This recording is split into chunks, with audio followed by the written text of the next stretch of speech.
दोस्तों, प्यार के लिए लोग क्या कुछ नहीं करते। कोई पहाड़ तोड़ देता है तो कोई दुनिया से लड़ जाता है। लेकिन आज हम जिस शख्स की कहानी सुनने वाले हैं, उसने अपने प्यार के लिए भगवान से जंग छेड़ दी। ये कहानी है एक ऐसे राजकुमार की जिसने अपनी पत्नी के पुनर्जन्म यानी रीइंकार्नेशन के लिए 400 साल तक अंधेरे में इंतजार किया। एक ऐसी लव स्टोरी जहां खून और आंसू एक साथ बहते हैं। तो चलिए चलते हैं 1480 के रोमानिया में, जहां से इस कर्स्ड कहानी की शुरुआत हुई। कहानी शुरू होती है प्रिंस व्लाड II से। मैदान जंग में वो एक खतरनाक योद्धा है, लेकिन घर पर वो एक लविंग हस्बैंड है।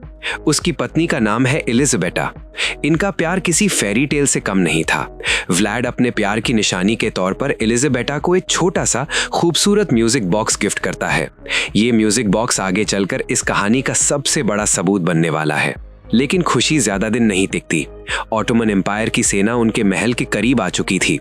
व्लाड के कैप्टन टाडिगल ने उसे वार्न किया। व्लाड को जंग पर जाना था। जाते वक्त एलिजाबेटा उसे रोती हुई आंखों से विदा करती है और व्लाड उसे वादा करता है कि वो वापस आएगा। सेफ्टी के लिए वो एलिजाबेटा को एक दूसरे कैसल में भेजने का ऑर्डर देता है। जंग पर जाने से पहले व्लाड चर्च के पोप के पास जाता है। वो भगवान से सिर्फ एक ही चीज मांगता है, उसकी पत्नी की सेफ्टी। पोप उसे कहता है कि भगवान पर भरोसा रखो। इसके बाद व्लाड जंग के मैदान में उतर जाता है। अपनी चालाकी और ताकत से वो दुश्मनों के छक्के छुड़ा देता है। आग के गोले और तलवारबाजी से वो जंग जीत जाता है। लेकिन दोस्तों, किस्मत को कुछ और ही मंजूर था। जीत का जश्न मना ही रहे थे कि खबर आती है जिस रास्ते से एलिजाबेटा जा रही थी, वहां दुश्मनों ने हमला कर दिया। व्लाड पागलों की तरह घोड़ा दौड़ाता है। उधर एलिजाबेटा जंगल में भाग रही है, लेकिन वो एक बेयर ट्रैप में फंस जाती है। दुश्मन उसके करीब आ जाते हैं। व्लाड सही वक्त पर पहुंचता है। गुस्से में वो अपनी तलवार चलाता है एक सोल्जर को मारने के लिए, लेकिन यहां एक बहुत बड़ी ट्रेजेडी हो जाती है। उसकी तलवार दुश्मन के शरीर को चीरते हुए पीछे खड़ी एलिजाबेटा को लग जाती है। एलिजाबेटा अपनी आखिरी सांस लेती है, व्लाड की आंखों में देखती है और मुस्कुराकर दम तोड़ देती है। व्लाड चीखता रह जाता है। व्लाड अपनी पत्नी की लाश लेकर वापस पोप के पास जाता है। वो भीख मांगता है कि भगवान कोई चमत्कार करे और उसे वापस जिंदा करे, लेकिन पोप साफ मना कर देता है। वो कहता है जो मर गया वो वापस नहीं आता। एलिजाबेटा अब स्वर्ग में है। ये सुनकर व्लाड का दिमाग फट जाता है। वो कहता है अगर तुम्हारा भगवान मेरे प्यार को वापस नहीं ला सकता तो वो भगवान मेरे किसी काम का नहीं। गुस्से में व्लाड एक भाला उठाता है और पोप को जान से मार देता है। मरते हुए पोप को वो कहता है जाओ अपने भगवान से कहो, जब तक वो मेरी एलिजाबेटा को वापस नहीं करता मेरी आत्मा शैतान की हो गई। वहां चर्च में खून की बारिश होने लगती है, बिजली कड़कती है और व्लाड इंसान से एक वैम्पायर बन जाता है, एक अमर शैतान जो सिर्फ खून पीता है। वक्त आगे बढ़ता है। पूरे 400 साल बीत जाते हैं। सीन शिफ्ट होता है एक साइकेट्रिक क्लिनिक, पागल खाने में। यहां एक डॉक्टर और एक प्रीस्ट मिलते हैं। बेसमेंट में उन्होंने एक लड़की को जंजीरों से बांध रखा है। इसका नाम है मरिया। ये लड़की दिखने में जवान है, लेकिन रिकॉर्ड्स के हिसाब से इसकी उम्र 100 साल से ज्यादा है। प्रीस्ट दिखाता है कि ये कोई नॉर्मल लड़की नहीं है।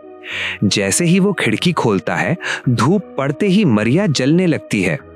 जब वो उसके सामने क्रॉस लाता है तो क्रॉस में आग लग जाती है। ये एक वैम्पायर है, लेकिन ये मेन विलन नहीं है। मरिया बताती है कि उसका एक मास्टर है, एक राजकुमार जो उसे लेने आएगा।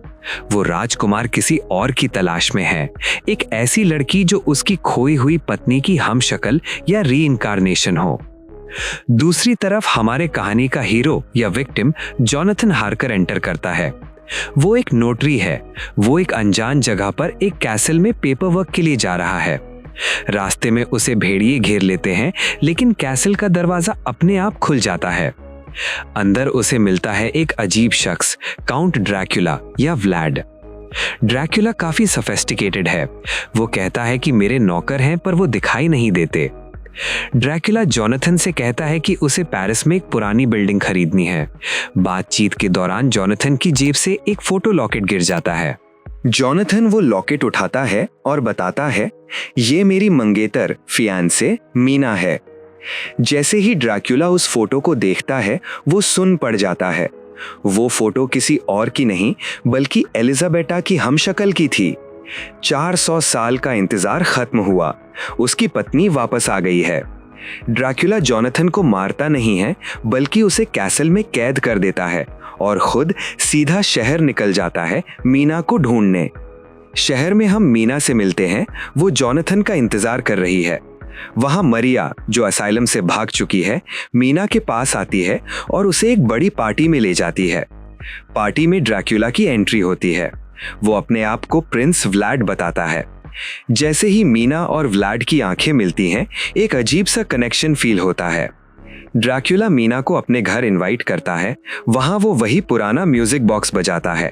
जैसे ही वो धुन बजती है, मीना को पिछले जन्म की यादें आने लगती हैं। उसे लगता है कि वो इस आदमी को सदियों से जानती है। ड्रैक्युला उसे बताता है कि वो 400 साल से उसका इंतजार कर रहा था। मीना कंफ्यूज हो जाती है क्योंकि वो जॉनथन से शादी करने वाली है, लेकिन उसका दिल व्लाड की तरफ खिंचा चला जा रहा है। इसी बीच जॉनथन किसी तरह ड्रैक्युला के कैसल से भागकर वापस आ जाता है। वो बुरी तरह घायल है। मीना के पिता और वो प्रीस्ट उसे बचाते हैं।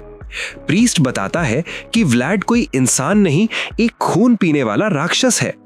वो मीना को चेक करते हैं कि कहीं ड्रैक्युला ने उसे काटा तो नहीं, लेकिन मीना की गर्दन पर कोई निशान नहीं होता। क्योंकि दोस्तों, ड्रैक्युला ने मीना को फोर्स नहीं, वो उसे सिड्यूस यानी प्यार से जीतना कर रहा था।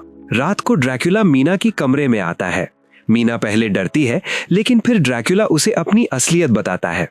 वो कहता है, मैंने भगवान को छोड़ दिया क्योंकि मैंने तुम्हें खो दिया था। मीना के अंदर एलिजाबेथा की आत्मा जाग उठती है। वो ड्रैक्युला को एक्सेप्ट कर लेती है। वो खुद कहती है, मुझे अपने जैसा बना लो, मुझे अमर यानी इमॉर्टल कर दो। ड्रैक्युला पहले मना करता है क्योंकि ये एक श्राप है, लेकिन प्यार के आगे मजबूर होकर वो मीना को काट लेता है और उसका खून पीता है। अब मीना धीरे धीरे वैम्पायर बनने लगती है। प्रीस्ट और जॉनथन को पता चल जाता है कि ड्रैक्युला मीना को लेकर वापस रोमेनिया अपने कैसल चला गया है। वो सब लोग हथियार लेकर वहां पहुंचते हैं। मरिया को जॉनथन मार देता है। अब फाइनल शोडाउन की बारी है। कैसल के बाहर पुलिस और आर्मी गोले बरसा रही है। कैसल के अंदर ड्रैक्युला के गार्गोयल जिंदा होकर लड़ रहे हैं। ड्रैक्युला मीना को प्रिंसेस एलिजाबेथा की तरह तैयार करता है। वो दोनों हमेशा के लिए साथ रहने वाले हैं। लेकिन तभी प्रीस्ट वहां पहुंचता है। ड्रैक्युला प्रीस्ट को मारने ही वाला होता है कि प्रीस्ट एक सवाल पूछता है, क्या तुम सच में उससे प्यार करते हो? ड्रैक्युला कहता है, हाँ, मेरी जान से ज्यादा। प्रीस्ट बोलता है, अगर प्यार करते हो तो उसकी आत्मा को बचा लो। अगर तुमने उसे वैम्पायर बना दिया तो वो हमेशा के लिए नरक में जलेगी, लेकिन अगर तुम मर गए तो श्राप टूट जाएगा और वो इंसान बनकर जी पाएगी। ड्रैक्युला मीना की तरफ देखता है। मीना रोती है। वो कहती है, मुझे छोड़कर मत जाओ। लेकिन व्लाड को समझ आ जाता है कि सच्चा प्यार साथ रहना नहीं बल्कि कुर्बानी देना है। वो 400 साल पहले अपनी पत्नी को बचा नहीं पाया था, लेकिन आज बचा सकता है। वो अपने हाथ फैला देता है और कहता है, गॉड्स विल बी डन, भगवान की मर्जी पूरी हो। प्रीस्ट उसके दिल में लकड़ी का खूंजा यानी स्टेक घुसा देता है। ड्रैक्युला का शरीर सेकंडों में सूखकर राख बन जाता है। मीना चीखती रह जाती है। जैसे ही ड्रैक्युला मरता है, कैसल के सारे गार्गोयल्स वापस इंसान के बच्चों में बदल जाते हैं। श्राप खत्म हो जाता है। एंडिंग सीन बहुत इमोशनल है। जॉनथन मीना के पास आता है, लेकिन वो देखता है कि मीना अभी भी ड्रैक्युला की राख पर रो रही है। जॉनथन समझ जाता है कि मीना अब उसकी नहीं रही। भले ही वो जिंदा है, लेकिन उसका दिल व्लाड के साथ चला गया। वो चुपचाप वहां से हट जाता है। तो दोस्तों, ये थी ड्रैक्युला द डार्क प्रिंस की कहानी। एक ऐसी लव स्टोरी जिसमें हीरो ही विलन था और विलन ही सबसे बड़ा लवर था। आपको ये एंडिंग कैसी लगी